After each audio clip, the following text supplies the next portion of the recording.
Yeah. Good evening to everyone present here. On behalf of Hindi University West Bengal, I extend a warm welcome to all our respected guests, speakers, faculty members, and students to today's webinar on comparative world literatures. This program has been organized with the objective of fostering dialogue across languages, cultures, and literary traditions, and of deepening our understanding of literature beyond national and linguistic boundaries. We are honored to have with us two distinguished speakers, Mr. Sarbajit Sarkar and Dr. Gautam Choubey, whose academic and creative contributions have significantly enriched the field of literary studies. We look forward to their insightful deliberations during the session. The webinar is being held under the gracious patronage of our Honorable Vice Chancellor, Professor Nandini Sahu ma'am, whose vision and academic leadership continue to inspire meaningful intellectual engagement at Hindi University, West Bengal. However, due to the last minute rescheduling of the program, the Honorable Vice Chancellor is unable to join us today. Owing to her pre-scheduled engagements, she will be sharing her video message with us shortly. Uh, it is my great pleasure to introduce the Honorable Vice Chancellor of Hindi University, West Bengal, Professor Nandini Sahu ma'am. Professor Sahu is a distinguished academician, an accomplished poet, and a renowned creative writer with almost 23 books to her credit and recognition as a best selling author on Amazon. She has received several prestigious honors, including double gold medals, the Literary Award, and gold medal from the Vice President of India, the Michael Madhusudan Academy of Award in the year of 2024, and Lifetime Achievement Award in the year 2024 too. Her latest publication, Medusa, we all know Medusa, along with recent recognitions such as the Tagore Samman in the year 2025 and an honorary fellowship from the International Academy of Ethics, reflects the depth and range of her literary and academic contributions. Her work in new literatures, critical theory, and folklore has firmly established her as a leading voice in Indian English literature and higher education. We look forward to her message. Namaskar. I invite Dr. Gautam Choubey and Sarbajit Sarkar ji to be a part of Hindi University Special Lecture Series on Comparative World Literatures. I know both of them from very close quarters. I have a very long association with Dr. Gautam Choubey since my days in Delhi, my years, my decades in Delhi, in fact. And I know his work very closely. I know that he is one of the finest persons that I have come across. At the same time, his contribution to Indian academia through his research, critical research, and translation of seminal texts is something that have made him very popular, very famous all over the country. And he is a person who I can always go to in case I need any kind of help for the students vis-a-vis translation or research or publications. My long association with Dr. Gautam Choubey makes me very happy today that I could host him to be a part of our Hindi University Special Lecture Series on Comparative World Literatures. I could not attend the lectures in person because of my pre-scheduled engagements. But later on, when I listened to the recordings of both the speakers, I was very glad that they have contributed in a meaningful way to this important lecture series. I am sure that our participants, audiences, our students, research scholars and faculty members will be enriched by the lectures delivered by both the speakers today. As far as Sarbajit Sarkarji is concerned, I had known him through social media a few years ago. And when I came to West Bengal and I joined as the Vice Chancellor in Hindi University last year, he was one among those very few people who made me feel at home in West Bengal. He invited me to his publishing house and to the outlet for important books that he has in Calcutta. It's a very important and a very wonderful place. I visited, I had a long interaction with him. I got to know that he is doing varieties of things for the development of the state in general and for introduction of an intellectual and academic environment in Calcutta. I thank you very much, Sarbajit Sarkarji, for accepting our invitation and of course for delivering an important lecture in the Hindi University Special Lecture Series. We are going to be enriched by you. We are enriched by you, and once again I congratulate you and welcome you. I listened to both the lectures very carefully from the recordings, and from Dr. Gautam Choubey's lecture, I found a few important points that need to be pointed out, that need to be emphasized for future research and syllabus design in Hindi University. Dr. Gautam offered a nuanced comparative framework by reading Leo Tolstoy through Munshi Premchand. What a beautiful comparison. And he very productively discussed ethical realism, moral responsibility of the comparatists, and the social function of literature as as a platform. His discussion of Tolstoy's engagement with India, especially through Mahatma Gandhi, highlighted transnational intellectual exchanges and the circulation of ideas beyond Europe. This is so important, Dr. Gautam, that you challenged a Eurocentric comparative literature. The emphasis on Nirmal Verma was particularly significant. You situated him as a key mediator of European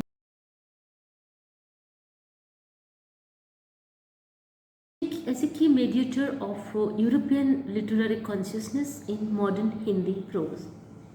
I know that you are an eminent Hindi writer and translator, apart from being a professor of English. So, no doubt your ideas on Nirmal Verma are so radical and so creative as well as interdisciplinary. Your lecture demonstrated how comparative literary studies can move beyond influence hunting to ethical and cultural dialogue between two cultures and two languages. Thank you once again, Dr. Gautam, for accepting our invitation and of course for contributing to the lecture series in a big way. Now coming to Sarbajit Sarkarji's lecture, it compellingly articulated the scope and relevance of comparative world literatures in a globalized and uneven cultural landscape. He discussed comparison as a critical method rather than a mere aggregation of texts, emphasizing plurality, translation, and intercultural reading practices. You are not just a writer, you are a publisher, so you understand the needs and the demands of the market. So only you could have discussed this kind of an important point with our participants. Your lecture discussed how comparative approaches challenge the Eurocentric canons, rightly so, and it opens space for marginal indigenous and non-Western literary traditions. We have been trying to break the canon since the day one at Hindi University, and you contributed to that. Your intervention reaffirmed comparative world literatures as an essential discipline for fostering intellectual openness, ethical reading, and cross cultural literacy in the contemporary humanities. Once again, I congratulate both of you for being a part of this very important lecture series which has been creating ripples in the country. In future, we would need your support and help for our syllabus design and for more number of lectures and such activities at Hindi University. Thank you and namaskar.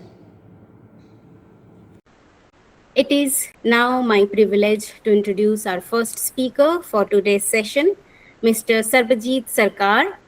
Mr. Sarkar is a poet, writer, and painter, translator, essayist, editor, and of course, an scriptwriter whose work spans multiple creative and intellectual domains. A bilingual literary figure from Kolkata, he has authored 7 books of poetry and 3 collections of short stories in Bengali and English. His critical essays on literature and art have appeared in several esteemed journals and platforms, including the Critical Flame, Sangbad Pratidin, Abahman, the Indian Express, and the 4 Number platform, among others. He is the chief creative director of Hawajan Publishers, which has been honored with the BRICS Award for Excellence in Publishing. He has also translated the German expressionist artist Paul Klee's diary on art and aesthetics into Bengali, reflecting his engagement with cross-cultural literary and artistic traditions.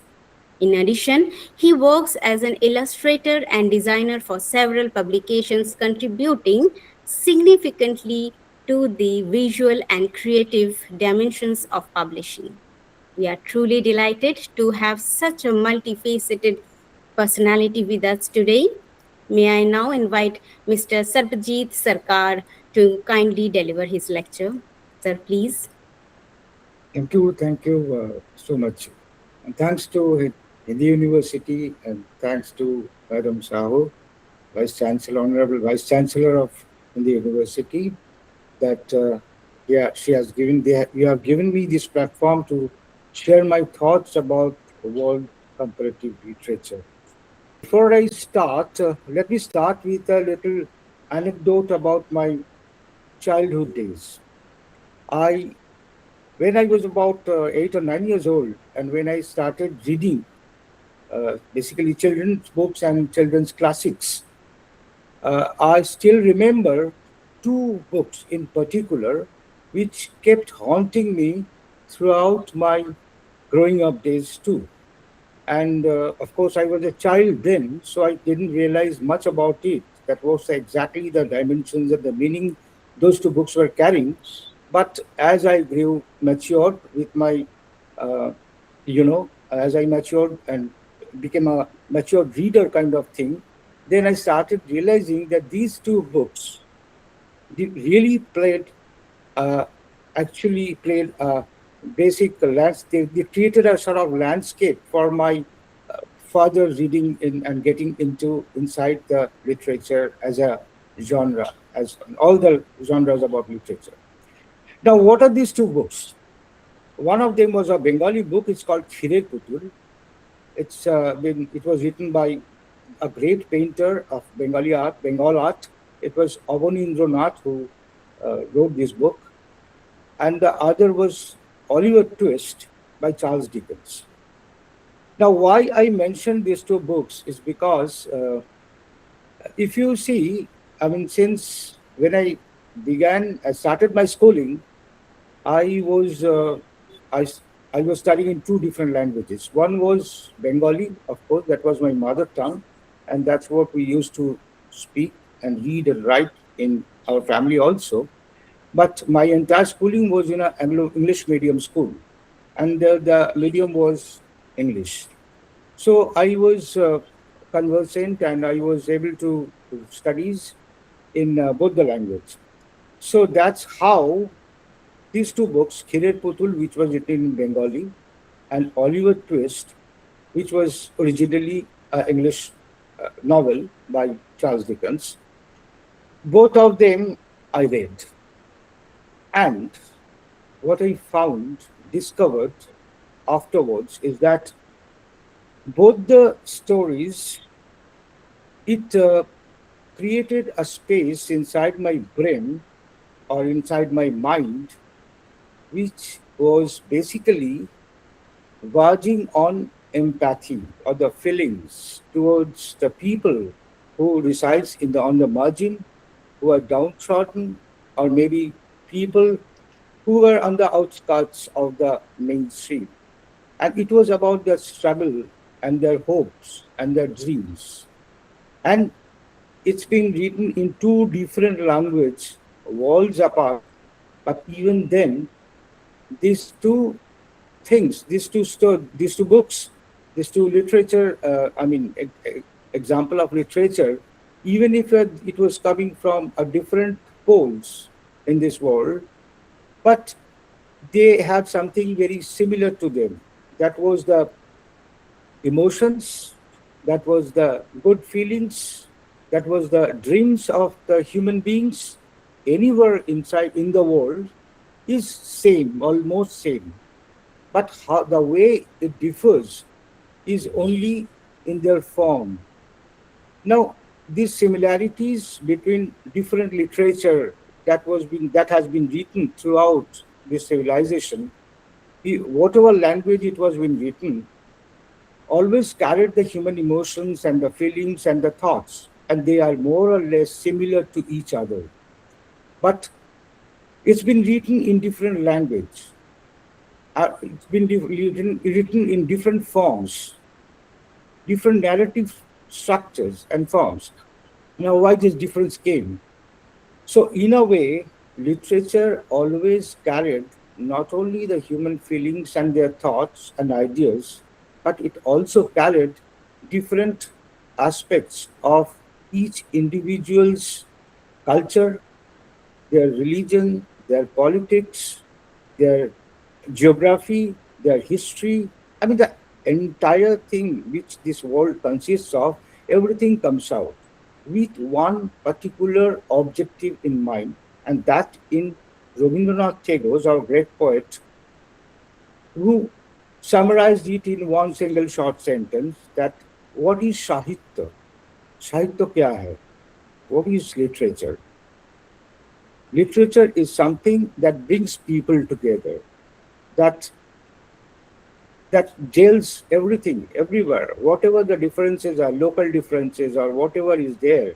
But even then, literature is something that gets people united, talks about a unified, harmonious, and homogeneous achieve, desire to uplift ourselves from our daily sufferings or griefs or whatever, all the negative feelings that people also carry due to the world's, the world, how it is today. Now, it's so literature in that way, uh, most important objective of literature becomes an act of resistance. I think that's a very, very important word in today's world when it's been traumatized by violence all across the globe. It's more reason that literature plays a very, very important part. And this literature doesn't come from one nationality or one geography or one plan of people. It comes from all over the world. Now, this study of world literature and the comparative study of world literature, it teaches us not only to see in literature in isolation, it teaches us to see or receive literature as a whole with its similarities and also with their differences and how they are born and how the culture motivates them to take shape and how they influence each other. Because literature itself is like a river, a fast flowing, slow moving, but sometimes it's full of tide, but it comes with a flow. It always flows because that's what literature is all about. And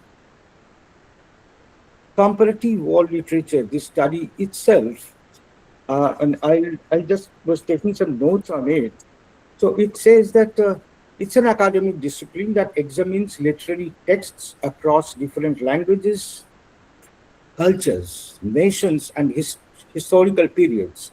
So they're moving beyond the boundaries of any single tradition. So this is the most important thing, that it doesn't project or doesn't gives an authority to one single national tradition. There are a lot of literature which happened all through the world and which is still happening, and in future also it will take shape. And this cross moving, this cross connection, and this travel, this journey of literature through places, through human mind, through human heart is what is important. And this is the subject, comparative world literature studies, which teaches us how to see into that. So, in a way, we learn as readers, as introspective readers, and as very, very readers who really love literature, we try to understand and we learn from this how to be empathetic to humanity, to the human beings, and also to the universe itself, to all the beings, all the lives that exists in this world. So, in that sense, I also believe that literature, and of course, world literature itself, teaches us how to become anthropomorphic rather than anthropocentric. Why I'm saying this, I've got a reason to believe that, because anthropocentric is to believe that we human beings are the best kind of species, and we can rule or we can dictate terms to everything in this world and any living beings in this world. No, I don't believe in that. Anthropomorphic, this thing itself teaches us how to be oneself with all the other living beings in this world. And why living beings? Oh, sorry, even plants are living beings.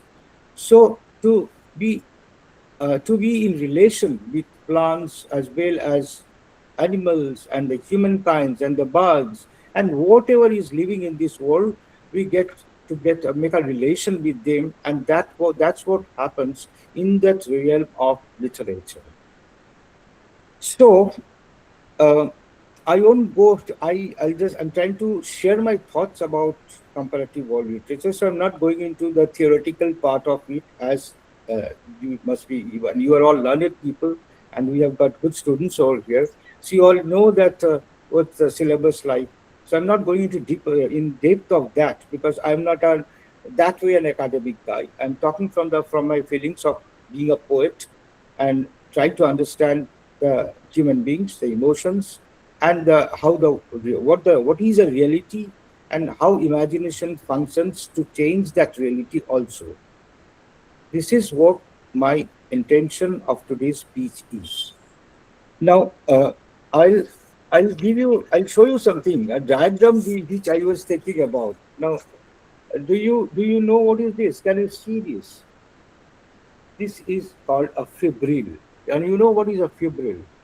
Fibril is a sort of fiber, sort of a fiber, which a single fiber which makes a it makes a fiber. Okay, but this is the single unit of fibril, which has got three this side and the three nodal points this side, and inside and in between there's a journey of it. Now it happens that uh, muscles are formed like this, and the tentacles, this acts as a tentacle between the muscles, and the bunch of it makes a muscle strength, makes our body strength, and that's how it works. Language actually works like that. Very recently I have been studying a book which is by Edward Glissant. Edward Glissant. I can show you the book also. It was with me right now. Edward Glissant is a French Caribbean poet, philosopher, writer, essayist. He's a lot of things actually. And he It's a very interesting studies he has made. Now, what he said in brief is that um, there were a migration of people from Africa, the oldest continent. That's what they say. And those people, in millions, they had to cross over the sea, and they were brought to another continent, which was on the west. And from even there were people in the western side also. They also migrated and went eastwards. Now this exchange of people, why did they came? Because of trade, because slavery was existent at one point of time in civilization. We all know that. Now what happened to the language and the culture and the imagination uh, and the people, and I mean the thoughts and their own songs, and they didn't have a written language, of course, over there in Africa, but they had an oral tradition of telling stories. Now, what happened to that? It came as, I mean, it came through them, through the people who suffered during the voyages, during the uh, this civilized these 100 centuries of slavery, and the way they were tortured and they were put in other settlements, other countries under somebody. But that's how colony grew, all the colonies. And even the colonies from other people. So people who had the power always had to colonize somebody else. That's one part of the story. That's what history is all about, world history is all about. We know about that, so there's nothing new to it to tell you. But what is important and very, very important in my understanding is that this culture, which was imbibed in those original people, from the people who were in those lands, from which they had to forcefully get exiled. They had to move from their own settlements, their homes, and their from lands. They carried something inside them. And what was that? That was their own songs and the feelings and the emotions and the voices which they had with their ambience, which their what do I say, which their land that they owned once upon a time. They had left that. They were taken away from their own land, but they carried that inside them, and that's how it traveled miles and miles and went to another place. And it took roots over there, but they never forgot the original root which were inside them. In their forefathers, it was them. Those root was there, and that's where carried through the songs, the literature, and all the words and everything.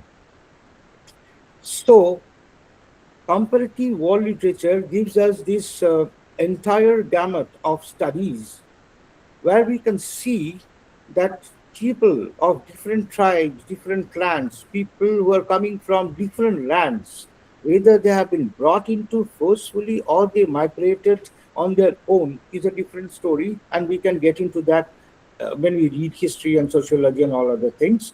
But as of literature is concerned, we get to know that yes, this is how literature never stops anywhere. Literature never ceased to be anywhere. It it was with the Roman civilization, it was with the Greek civilization before that, and then came to the Iranian civilization, I mean the Persian civilization, because before Iran, Persia was there, and Persian was a great civilization. And the Persians came to India also. And that's how we were influenced by the Sanskrit, because the Indus Valley civilization was there. So we were influenced and we had our own literature also. So Sanskrit literature, let's say for Ramayana and Mahabharata, the two epics, those were important to us, and that held the entire ethos and the essence of what we think.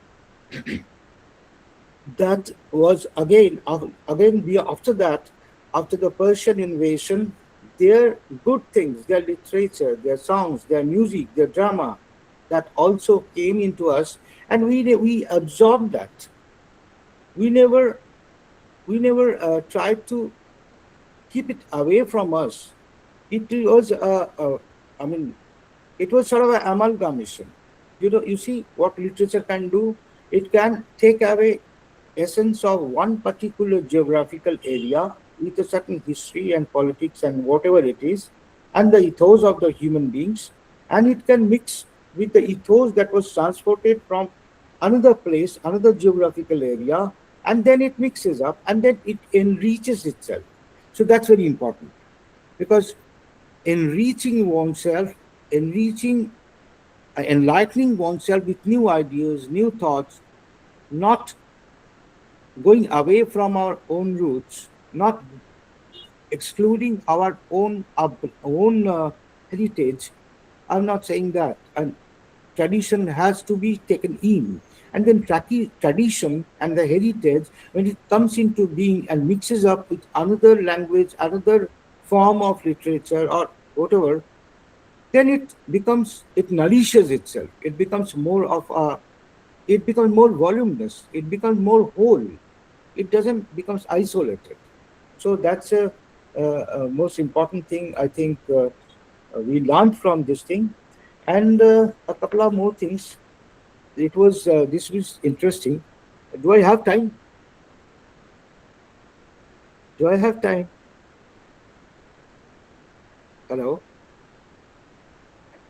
Okay. So and one more thing is very important. I was thinking about these, that how South Asian literature, if we are talking about our own kind of literature, that is South Asian literature, whether how important it is in today's world, and in which what framework world comparative literature, in the framework of world comparative literature, how can South Asian literature, which is our own literature, we can say, it actually flourishes, and how it can interact with it in the total perspective of world comparative literature.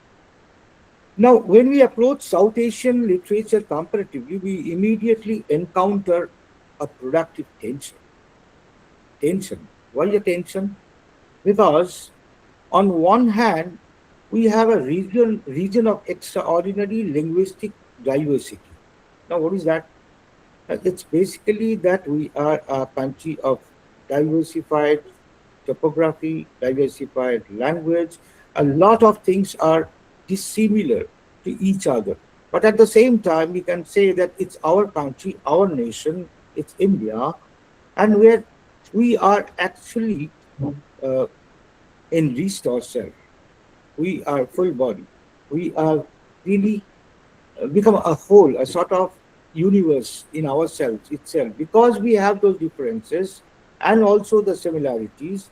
So we can say that it's us. Now, this is important. Calling ourselves us. No individual is important, but all of us are important. And that's how, this is what we can tell others in this world, to this world, who are okay. Sometimes they become violent. They go for separatism. They go for differentiation between people. But what we have to offer as South Asian people of South Asia, and as Indians in particular, this is what we have to offer. There's a Sanskrit sloka which most of you know, Vasudhaiva Kutumbakam, which means that the entire world is our guests. Whoever you are coming from other places from the world, you are all our guests. And we are honored to have you with us. And because through our exchanges of thoughts, through the exchanges we can do through our music, through our learnings, through our literature, through our thoughts, philosophy, ideas, whatever it is, we can actually enrich ourselves. And this in return we can give to the world, to the people all across. So it's basically that what it comes to my mind. And I also, in recent years, have seen that South Asian literature demands this approach, that we resist the impulse to view literature through a single nationalist or linguistic frame. To read only in English is to miss the vitality of the contemporary Kannada or Hindi or Bengali fiction. To focus solely on post independence writing is to overlook the medieval Bhakti poets whose vernacular radicalism still echoes today. This is important. Yet to read everything is impossible, of course, but then we can at least have the crux of it, the essence of it. We can at least get that, because the disciplines of these comparative world literature studies, it's essential. It can help us to understand the essential paradox, the paradox of the dissimilarities, the paradox of the difference, but at the same time the unification mode. Um, so that's it basically. I think I have gone into extent of it, and I'll be happy to hear to Dr. Gautam Choubey.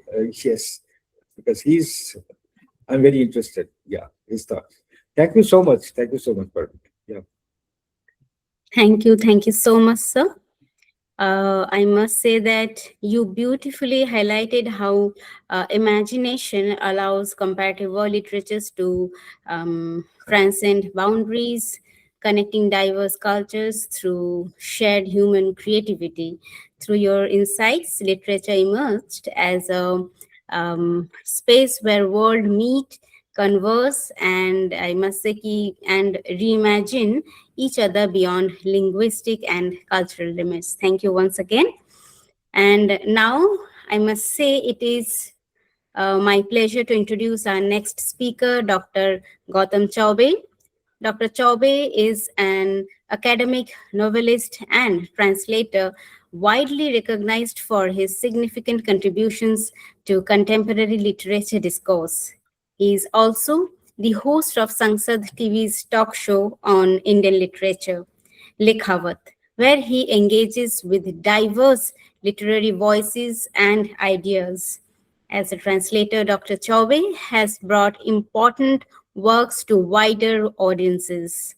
His translations include the prose fiction of Suryakant Tripathi Nirala, that is, a portrait of love from Penguin.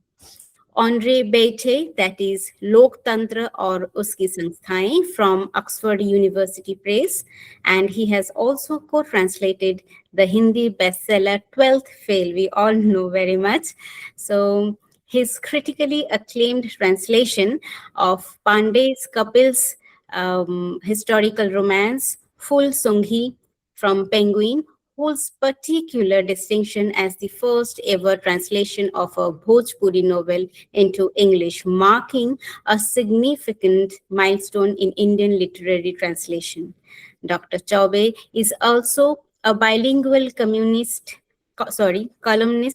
with his writings featured in leading publications such as The Times of India, Deccan Herald, The Pioneer, and Rashtriya Sahara, among others.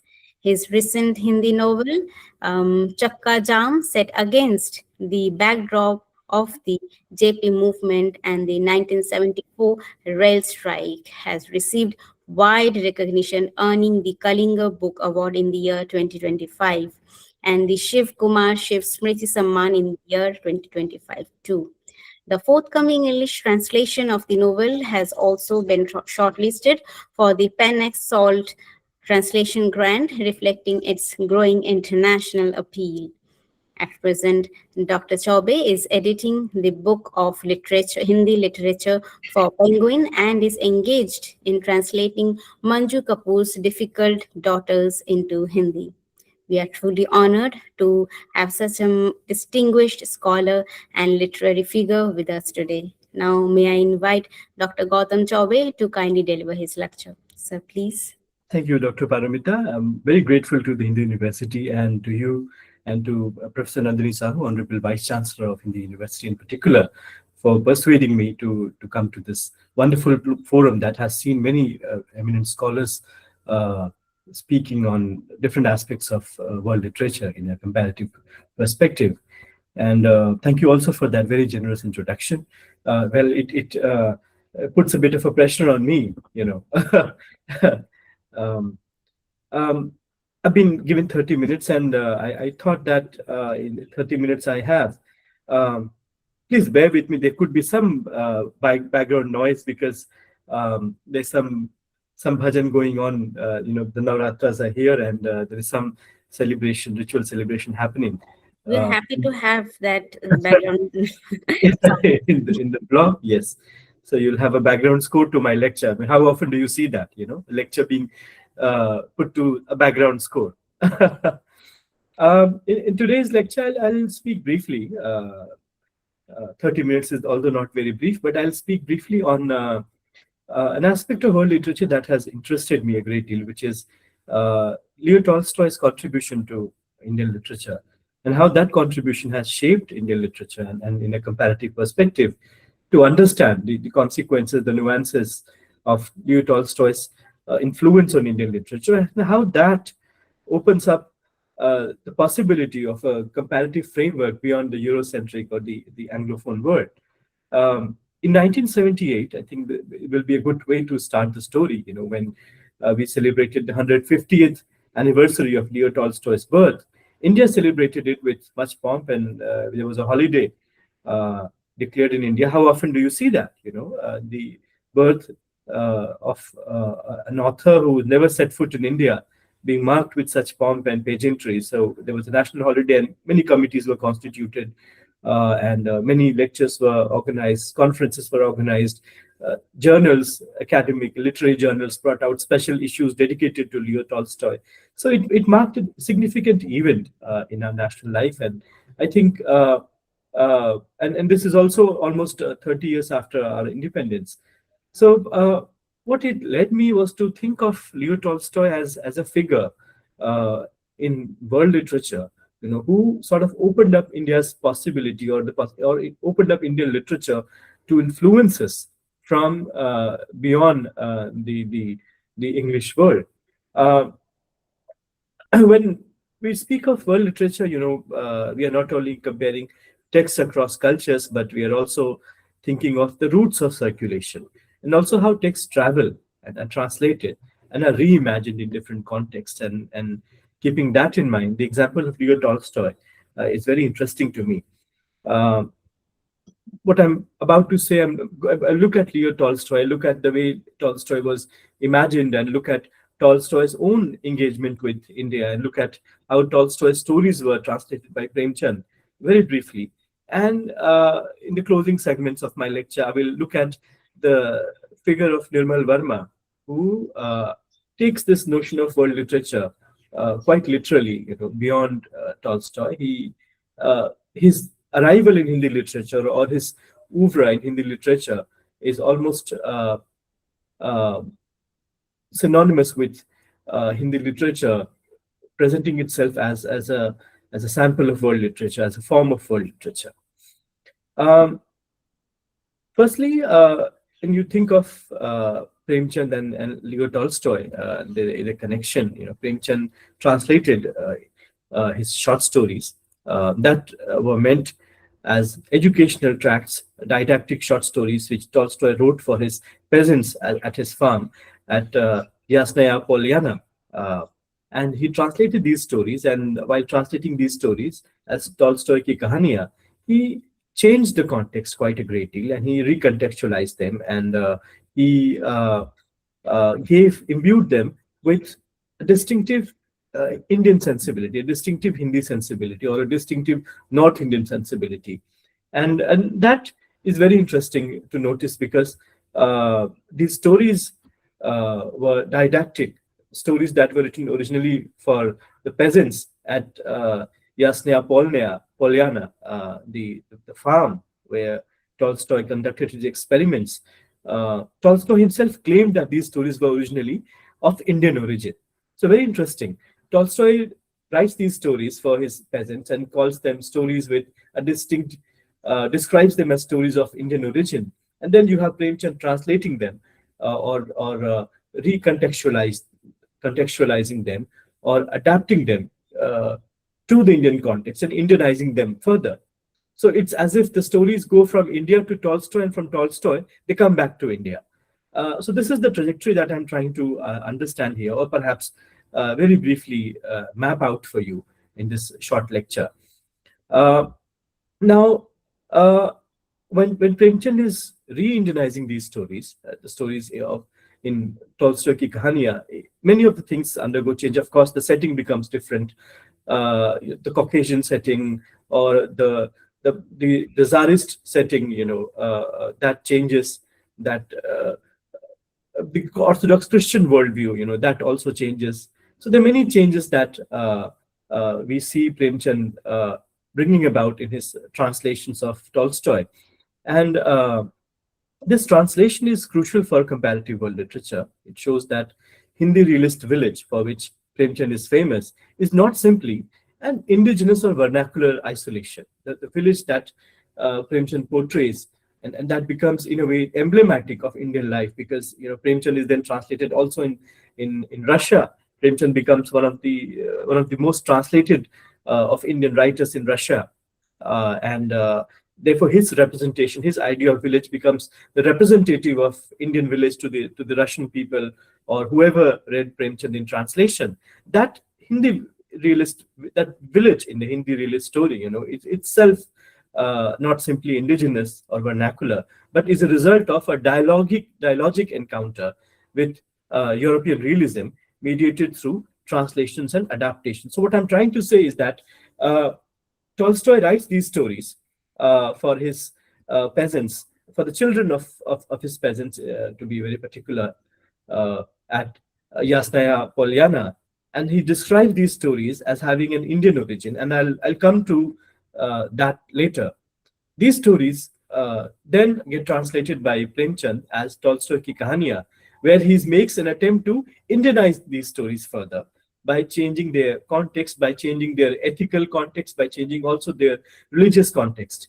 And thus emerges the story, the village in Premchand's story, which in turn becomes emblematic of Hindi heartland or villages in North India. So what I'm trying to suggest is that these villages that emerge in Premchand's story, uh, uh, have emerged on account of a kind of an interaction, a dialogic encounter, a dialogic engagement with Tolstoy's own stories. And therefore, this encounter with European realism, that is mediated through translation and adaptation, becomes significant and perhaps lends itself to the assumption that these stories perhaps fit the label of world literature and also offer a kind of a comparative framework to understand that. The translation process also, as we know, domesticates Tolstoy. So we can think of this as a two-way movement. Tolstoy enters Hindi, but Hindi peasants occupy Tolstoy's plot, changing what the Russian story can mean in a colonial context. Now, Tolstoy, like I said, Tolstoy himself was quite inspired by India and had devoted a considerable length of his career reading Indian literature, Indian philosophy, and that is the reason why when he writes those stories, those didactic moral stories, he calls them very distinctly Indian. Tolstoy took up his India studies in 1870s and in 1880s, and this was in connection with publication of a series of books on Oriental thinkers, and he began with literature on Buddhism. He was drawn to Buddhism by its idea of equality. In his essays in the popular almanac, Family Reading, Tolstoy gave an accessible interpretation of ancient Indian moral teachings. He was also in awe of Indian antiquity and Indian sages. He had followed Vedas also. We gather that from some of his writings, and he considered Vedas as a masterpiece of world literature. And he said that the Vedas express the highest emotions. So Tolstoy, engages with Buddhism. Thereafter, we see him engaging with the Vedas. He also corresponds with a number of Indian scholars. For example, around 1901, he corresponds with Ramaseshan, who was a writer and public figure and the editor of Madras journal, The Aryan. In this letter, Ramaseshan wrote a letter to Tolstoy, to be very fair, and described in the letter, Ramakrishna described the plight of his country and asked Tolstoy for a word of encouragement to his compatriots in their struggle for national liberation. And Tolstoy replied in 1901. So that was the first direct encounter between Tolstoy and an Indian scholar or an Indian politician, in this case, a journalist, Ramakrishna. Between 1905 and 1907, Tolstoy exchanged letters with philosophical and public and another important philosopher and public figure, Baba Premanand Bharati, who was then living in Los Angeles and was publishing the journal The Light of India. Tolstoy disagreed with some of his views. Bharati was quite buoyant and about the victory of Japan in the war, and he was hopeful of for the Asian resurgence and a resurging India along those lines. But Tolstoy did not agree with that view. But Tolstoy, in his famous letter to Hindu, quotes extensively from a book that Premanand Bharati wrote on Krishna. So even though Tolstoy disagreed with some of what Premanand Bharati had to say, he quotes at length. He translates some pages from his book on Krishna and quotes some lines from that book in his famous letter to a Hindu. Tolstoy also corresponded for a number of years with a Madras-based political writer, Gopal Chetty, who was the editor of New Reform. And he had, in fact, Gopal Chetty was perhaps one of the first Indians to have brought out a book on Tolstoy. In 1909, he published a book called Count Tolstoy, His Life and Teachings. And so Tolstoy was corresponding with Indian people. He was reading Buddhist literature. He was reading the Vedas. He was particularly influenced by Ramakrishna Paramahansa and Swami Vivekananda. Their emphasis on love, their emphasis on a universal love. So he was quite inspired by that. And he was also corresponding with political figures. He was corresponding with Ramaseshan. He had correspondence with, exchanged letters with Baba Premanand Bharati, and he was also in touch with Madras-based political writer Gopal Chetty, who, like I mentioned, brought out the first biography of Premchand's life. And in 1908, he wrote the famous A Letter to a Hindu in response to Indian revolutionary Taraknath Das, arguing that Indians should resist British imperialism through love and non-violent non-cooperation rather than violence. This letter was published in the nationalist paper Free Hindustan, then reprinted in Gandhi's Indian Opinion and circulated among Indian readers, becoming an important text in debates on methods of resistance. So what is very interesting is that around this time, Gandhi engages with Premchand, and Tolstoy, and in all fairness, names his farm in South Africa, the Tolstoy farm. They exchange quite a few letters. So to Gandhi, and through Gandhi to Premchand and other people who were invested in the nationalist movement, Tolstoy emerges as a European sage who spoke to them, who agreed with their worldview, and who was also familiar with their worldview in the sense that he had read Buddhism, he was familiar with the Vedas, the teachings of Ramakrishna, the teachings of Vivekananda, and was also in correspondence, in touch with a lot of Indian political figures and writers and journalists. So he knew the political currents in India. He knew the philosophical and the currents of Indian antiquity, and his methods and his philosophy was something which the Indians, agreed with or perhaps saw as their own. And he was also dealing with the plight of Russian peasants, which resonated with the Indian populace back then. So to them, he became a kind of a guiding light. And Gandhi, we all know, Gandhi's engagement with Tolstoy, and how that engagement in turn, brought a certain limelight on Tolstoy and endeared him to Gandhi's generation and to the next generation of Indian writers. And that is why in 1978, we are as a nation celebrating 150th birth anniversary of Tolstoy. But there is an interesting quote that I want to draw your attention to. If Gandhi helped Indians, or if Gandhi drew Indians' attention to Tolstoy, Tolstoy too, became significant to later writers and later thinkers in assessing the contribution of Gandhi or the philosophy of Gandhi in the context of the nationalist movement.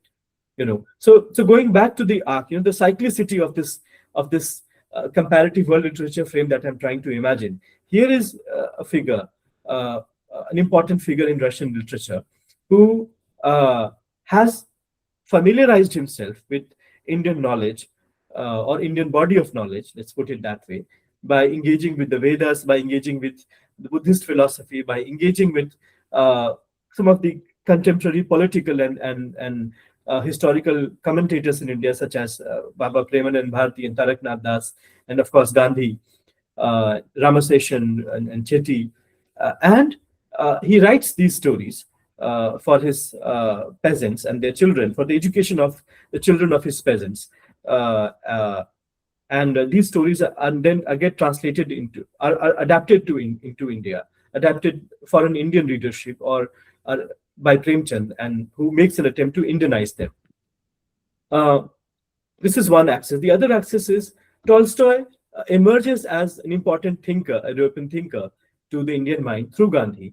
And years later, uh, what I'm about to share is an interesting quote where somebody says that it was Tolstoy who helped Indians understand Gandhi's contribution, Gandhi's philosophy. So there is this cyclicity, India to Tolstoy, Tolstoy back to India, Gandhi to Tolstoy, and from Tolstoy back to Gandhi. So in 1969, when we were celebrating the centenarian of Gandhiji, his birth anniversary, a prominent member of the Communist Party, S.G. Sardesai, who spoke at Gandhi Symposium, said that it was Lenin's article on Tolstoy that helped clarify Gandhi's role in the Indian national liberation movement, uh, which uh, which is very interesting. So it was Gandhi who, like I said, drew endeared Tolstoy to Indian masses, made him India's favorite writer, favorite European writer, or Eurasian writer. And if we are to buy this argument that Sardesai is making in 1969, it was Tolstoy who helped us Indians understand or contextualize Gandhi better. Now, to understand Tolstoy, in fact, there are not one, but in fact, three contexts. Of course, it was through Gandhi and through Premchand that we understood Tolstoy. But Tolstoy also becomes important after the October Revolution, and Tolstoy also becomes important, after once Lenin starts writing about Tolstoy and his writings and his philosophy. So Tolstoy comes to us gradually, incrementally, in various forms. And we see a lot of India reflected in Tolstoy's philosophy, Tolstoy's writing, so much so that the stories that Premchand translates as Tolstoy ki Kahani were originally conceived by Tolstoy or imagined by Tolstoy as stories of Indian origin. Um, but it doesn't stop there. Um, if you go by what Prabhakar Machwe has to say, he says that Tolstoy's influence in stories, he sees Tolstoy's influence across Indian languages. He sees Tolstoy's influence in stories for children by Guruji, didactic tales by Khandekar in Marathi, in stories of Janendra Kumar, Sudarshan, and Kaushik in Hindi, Ram Narayan Pathak's stories in Gujarati, Anand Shankar Ray in Bengali. Besides, Prabhakar Machwe finds that Anna Karenina, Resurrection, and the story of Cruet's Sonata made their mark on Hindi novels of W.M. Joshi, Janendra Kumar, Sharat Chand Chattopadhyay, and Prabodh Kumar Sanyal in Bengali. Of course, Mulk Raja Anand, among others. So, what I'm trying to suggest, Paramita ji, how much time do I have? Hello. Yes, sir. You have, yes. About 5 minutes? Yes, yes. So- You can continue for 5 to 10 minutes more, Yeah. sir. No Yeah, problem. I'll quickly summarize what I have to say. So, what I'm trying to suggest here is that we have to, when we think of world literature, when we think of a comparative perspective for world literature, we have to think of genealogies. We have to think of roots. Uh, uh, Dr. Sarbajit, in his presentation, he spoke of Tagore and Tagore's influence And I remember visiting Shantiniketan and how the whole Shantiniketan is divided, is, or let's say, is taken up by different nationalities. So there's this segment that's maintained by the French. There's a segment that's maintained by the Czech, by Southeast Asian countries, uh, of course, by England, by America. So you see this influence of global presence. You see the whole world in a way, coming together quite literally to give form to what we know as Shantiniketan. And if Shantiniketan is to be considered as emblematic of Tagore's literature, Tagore's literature acquires its dimension and its form from its encounter with the world, which is wonderfully manifest in how Shantiniketan is curated today for the visitors. Now, what I'm also trying to suggest is that when we think of world literature, we have to think of the lineages of world literature. We have to think of the way texts circulate. We also have to think of the ways in which authors circulate. And one author in particular that I spoke of was Leo Tolstoy. And I suggested that Leo Tolstoy circulates in India through Gandhi, circulates in India on account of India's fascination with the October Revolution. He circulates in India on account of India's fascination with Lenin and the communist movement in India, or the socialist movement in India.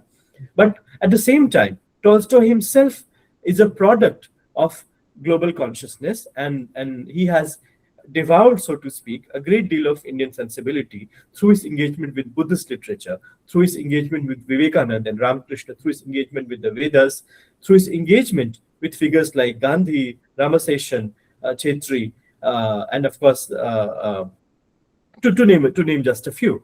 So when Premchand translates Tolstoy for Indian readers, he's essentially Indianizing something which is already Indian in essence.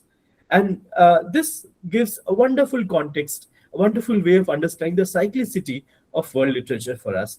And perhaps this trajectory of world literature, which is not derivative, which is not mediated only by translation, but appropriation or adaptation, reaches a kind of a fruition in the figure of Nirmal Verma. Nirmal Verma comes to mind, who spent a great deal of time in Cold War Europe and translated considerably from Czech literature. And for many years, Hindi authors and critics felt that he was a Hindi writer who wrote with a European sensibility. And that to me is the essence of world literature. So if was a Hindi writer who wrote with European sensibility, Tolstoy was a Russian writer who also wrote with some Indian sensibility. Nirmal Verma as Indian writer, writing with Czech and European sensibility. Tolstoy as a European writer, Eurasian Indian sensibility. And that is something which we see being celebrated in India. And that is why he emerged as such an important influence on Indian nationalist movement and nationalist thinking. Yeah, so I'll stop there. Thank you. Thank you so much, sir. Thank you for your insightful talk showing how we can understand Tolstoy through Gandhi and Premchand, of course, and your discussion on Gopal Sethi's work, Tolstoy's correspondence with Baba Premchand Bharti, and the influence of Ramakrishna Paramhansa made the session truly meaningful and engaging. Thank you once again. And as we come to the close of today's webinar on comparative world literatures, it is a moment of both reflection and gratitude. We extend our heartfelt thanks to our esteemed speakers, Mr. Sarbajit Sarkar and Dr. Gautam Choubey, sir, for their insightful and enriching presentations.